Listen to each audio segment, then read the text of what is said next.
Unsa man day ka orasan ni gikan sa inyo sa tagluwan dahil sa inyong balay ba? Alas 3 kadlawon Kuya Ern. Uy, alas 3. Saan may oras karon nga? Alas 4 naman. Ay, gabak lang biya Kuya Ern. Wa ba kitay pamasahe mo sakay. Suso, agyo day ka nagsakay pagkaluuya kay nimo ba? Dabi yun sa may mong gibati. Ay, gibati na kung kagutom o kauhaw Kuya Ern. Kaloy sa Diyos, wag ipamahaw, ipanyod to. Pagkaluuya kay nimo ba? Timing sa kayo kay nakoy humba, nakoy kalderita dia. Pagkaon kay si Bintana na kung pagkaon no. Ano nako? Salamat kay Kuya Ern ha. Abi ko man nga tig. Kuan ka ba? Salbais ka nga pagkatao Kuya Ern. Di man di, buutan man di ay. Kaon ni kuan ni Kuya Ern. Ay, butan kay kustanan oy. Sa napulo ka buo kong gipusel, ikaunsi yung ka na ko nga mapusel karon kay nikaon ka sa akong pag-agda. Muti Kuya Ern, dili ko mukaon uy. Ha? Dili ko mukaon. Busog ko Kuya Ern, busog. Busog bitaw ko. Busog ka? Oh, busog ko. Unsa man gyud imong tuyo dai sa ako dai?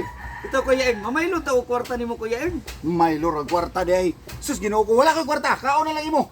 Kaon. Ah, dili ko Kuya Ern, dili ko. Sus, Busog kaon. lagi ko. Oo. Busog lagi ko Kuya Ern. Unsa naman ang Di ko, kaon ba? busog ko. Kit, kaon. Busog lagi ko, busog.